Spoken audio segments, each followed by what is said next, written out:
This is RTV6 News at 7, working for you. 5 out of the last 6 days, high temperatures have remained in the 70s, but our relatively cool pattern is changing. Good evening to you at 7 o'clock. I'm Mark Mullins. And I'm Amanda Starrentino. The weekend means the return to warmer, more humid air. Storm Team 6 Chief Meteorologist Kevin Gregory is here with the outlook on that, and it's starting to feel a little bit more like summer than fall. We took a step forward today, Amanda. We hit 80 degrees. Temperatures have been hanging out there for the last couple of hours. Now it's about getting into the mid-80s or warmer. Another cool night is ahead. One more cool night. Temperatures comfortably in the 50s before the temperature and the humidity both climb. Weekend plans should be fine. The chance for thunderstorms is low Sunday. There is a chance, but I wouldn't change your plans as a result of that. I think the coverage will be very spotty. Temperature trend from now through the early morning hours, dropping into the lower 60s while you're sleeping. Temperatures probably drop to about 59 or so in the metro area just before sunrise. That's also when we'll see some patchy fog to start the day with clear skies and light winds. Patchy fog on your Saturday morning. We'll move from that 59-degree temperature in the morning with the patchy fog to an 85-degree afternoon high. Other temperatures during the afternoon hours range from the low to middle 80s across all of central Indiana. The focus will shift toward a chance for some showers and thunderstorms on Sunday. We'll see the pattern for next week as well coming up. Continuing our coverage of the coronavirus and its impact on Indiana, the state health department reports 10 more COVID-19 deaths and more than 1,000 new cases. 2,821 Hoosiers have now died from the coronavirus. More than 72,000 Hoosiers have tested positive for the virus, and more than 817,000 people have been tested in Indiana, with 8.8% testing positive. Students at IU Bloomington start returning to campus for the fall semester this weekend, but with COVID-19, move-in days will look different. IU is staggering the days and times to promote social distancing. University administrators say they'll also have all incoming students take a COVID test upon their arrival. Testing sites will be set up on campus, and they'll continue to test students and staff throughout the semester. Many classes will be online rather than in person. In-person class size has been reduced to follow CDC social distancing guidelines. We spoke with some freshman athletes who have already moved into the dorms. Many of them say it's not the typical start to the school year, but they're happy to be able to be on campus. It's been just a lot of having to adjust and be okay with change, because you never really know what's going to happen, and then obviously just trying to be as safe as possible just so we can still go here for as long as we can and hopefully keep everything under control. University administrators say they have around 540 dorm rooms on campus that have been set aside for those who do test positive for COVID-19. They will be working closely with IU Health to provide virtual screenings and healthcare visits for students as well. Any intention to sign a lease at this point in time is risky. Indiana's moratorium on evictions is set to expire 1 week from today, and that has renters and small business owners worried. We first introduced you to Morgan Roddy 3 months ago when people in Muncie and beyond helped to save her small business. With the ongoing pandemic, many Hoosiers are still in a tough spot when it comes to making ends meet. RTV6's Cornelius Hawker shows you how the state plans to help. I don't see any sense in stripping away any protections, either on a moral basis or an economic basis. Whether you're renting the space where you live or work, Morgan Roddy says things are going to get worse for those who've been struggling during this pandemic. I don't know what the intention is in letting any sort of protections strip away from the vulnerable Hoosiers. The state is currently creating a program to help those facing evictions or foreclosures, anticipating it'll be ready within the next few weeks. It'll be free for landlords and tenants to settle disagreements over rent. Governor Holcomb announced Wednesday a $15 million increase to the state's rental assistance program, a program that at last check had more than 24,000 people apply. I told Morgan about the state's efforts. She knows some people will benefit, but is worried the vast majority of folks will have a hard time navigating the system. Anything that is being, kind of wallpapered as, oh, we're letting this extension go away, but here's what we're going to offer instead. It's not a choice. There's no option. As for her business, the Queer Chocolatier, Things are still in flux as the pandemic continues. She doesn't want to open and risk getting someone sick. She's hoping to accept online orders once it's cool enough to ship chocolate through the mail, but she has to stick it out these next few weeks without any guarantee of help from elected leaders. This is their moment to show us how they can govern.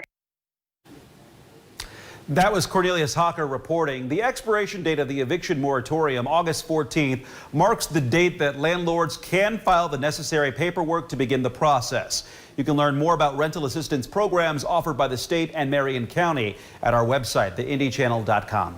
The Metro police officers involved in a deadly shooting have returned to full duty status. 19-year-old Michael Rose was killed in what police say was an exchange of gunfire with officers while responding to a burglary call. The incident happened on May 7th, just hours after Drejon Reed was shot and killed by another officer. Investigators are waiting for a decision from the Marion County Prosecutor's Office before turning the case over to IMPD's Firearms Review Board. IMPD Chief Randall Taylor says Rose may have been planning to ambush officers responding to the burglary call. And Metro Police are investigating a shooting that left a man dead early this morning on the city's east side. Officers were called to North Bradley Avenue, about a block east of North Sherman Drive.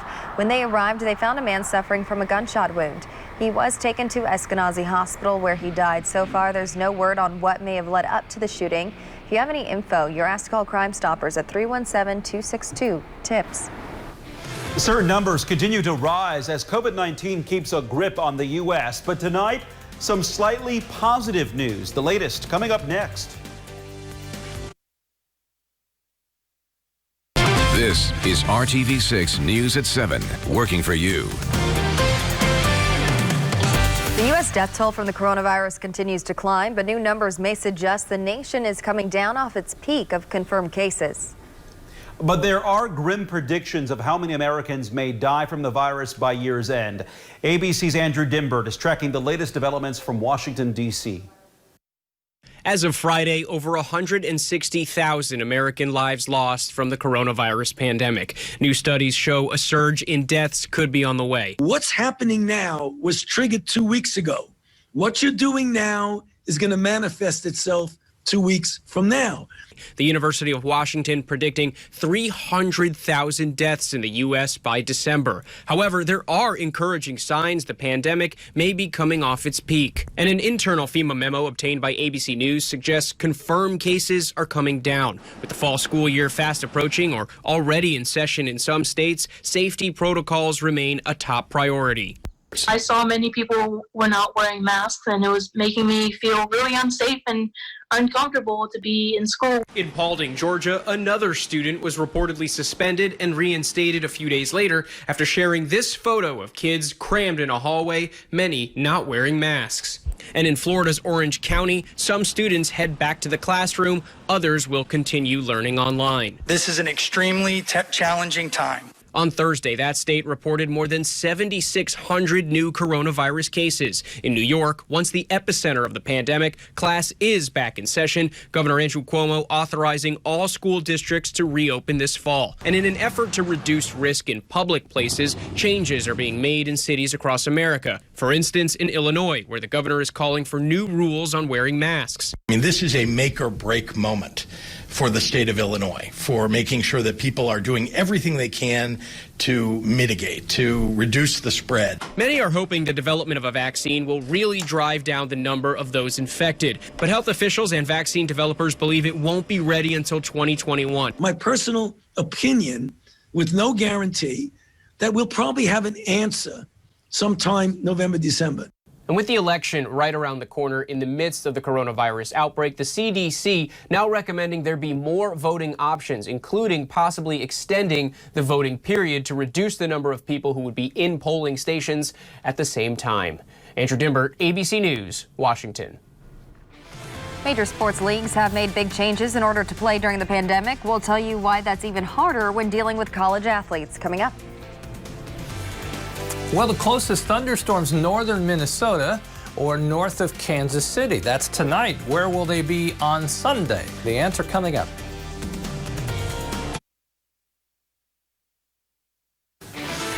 Americans are more stressed about the coronavirus pandemic than people in other countries.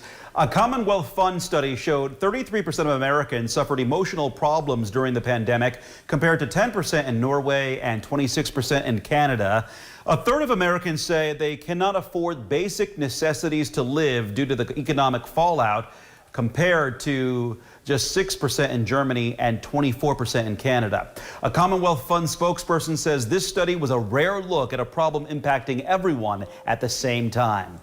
Major sports leagues have made big changes in order to play during the pandemic, but experts say those same guidelines can't be applied to college sports teams like those in the Big Ten. Austin Kim with our partners at Newsy explains why. The NBA has its bubble. The NHL is playing in hub cities. Some professional sports leagues are isolating teams so they can compete during the coronavirus pandemic. But for college sports, those ideas might not be the right fit. Schools have to overcome a number of issues unique to collegiate athletics. It's a really complicated issue, and I can tell you there's no common answer to that question. Among those complications, the fact that the NCAA classifies athletes as amateurs.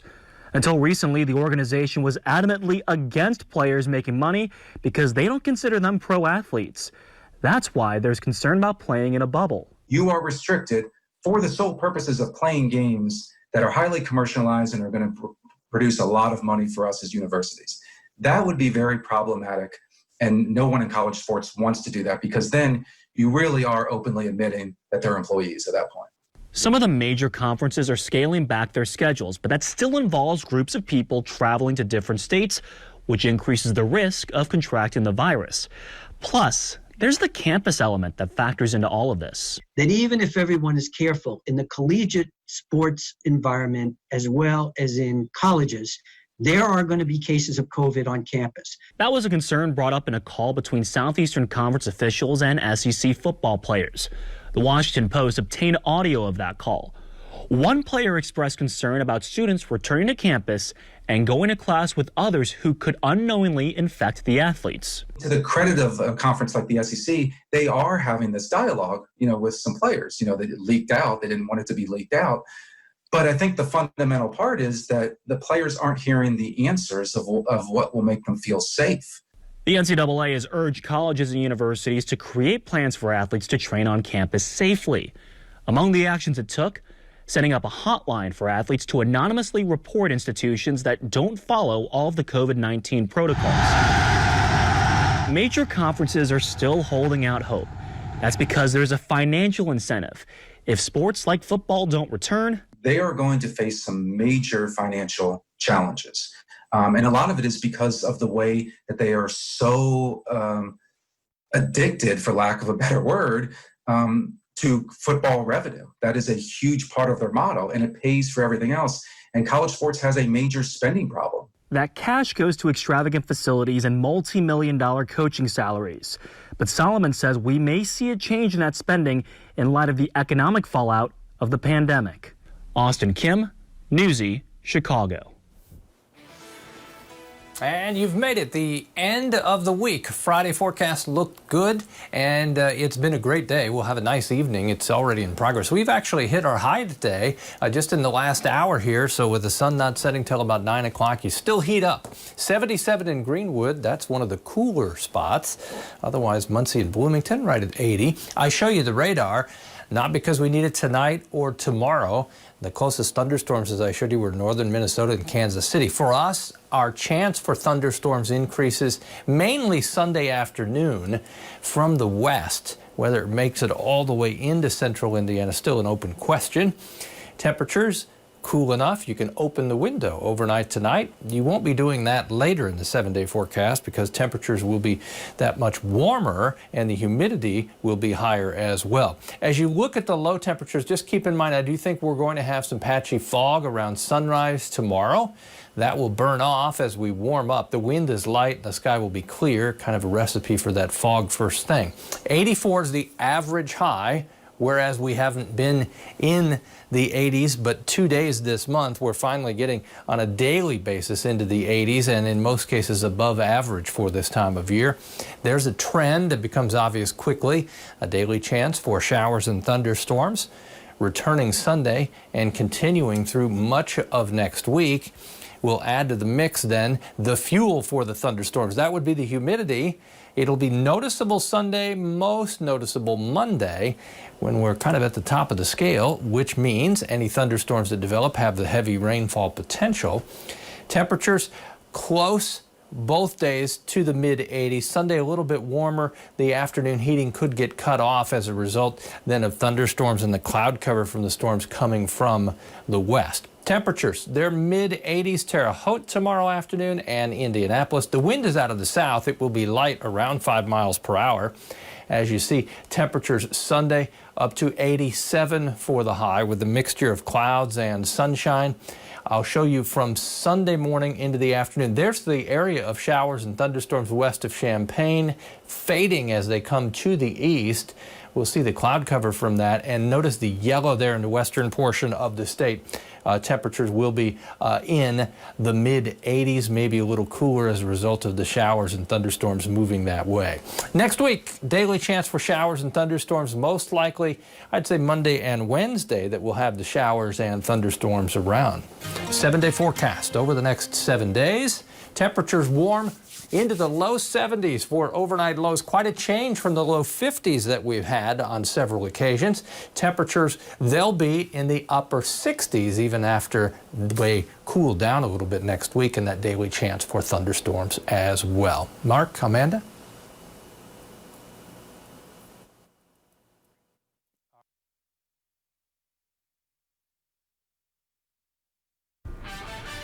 Today, the Butler Bulldogs found out they will not have a fall football season. The Pioneer Football League announced it would not hold conference games in the fall. Instead, the league will explore possibly trying to play next spring. Butler's 3 non-conference games had already been postponed because of COVID-19 concerns. The U.S. Postmaster General says that the election mail will not be slowed down. This comes as the Postal Service was targeted by President Trump, who says the agency would be unable to handle the anticipated high numbers of mail-in ballots amid the pandemic. But Louis DeJoy reassured the Postal Service Board of Governors in a web stream today.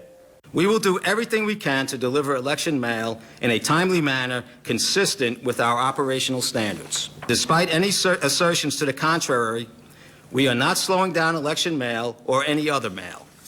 Instead, we continue to employ a robust and proven process to ensure proper handling of all election mail. DeJoy is a longtime Trump ally and fundraiser. His commitment echoes the agency's stance earlier this week that it has the capacity to handle the added volume of mail-in ballots in November's general election. Online shopping for the holidays could get expensive thanks to the coronavirus pandemic. That's if it's delivered by UPS. The company says it will add surcharges for delivery on big items, but it won't affect customers buying small goods. The surcharge will cost between $1 and $4. The cost can also vary depending on whether delivery is via ground or air. UPS ships more than 25,000 packages per week, by the way. Remember the feeling of hearing a song you really like for the first time? Well, twin brothers from Gary, Indiana have made an entire YouTube channel by showing their reaction to their first time hearing a song, but they aren't just any songs. A lot of the tunes are much, much older than those young men.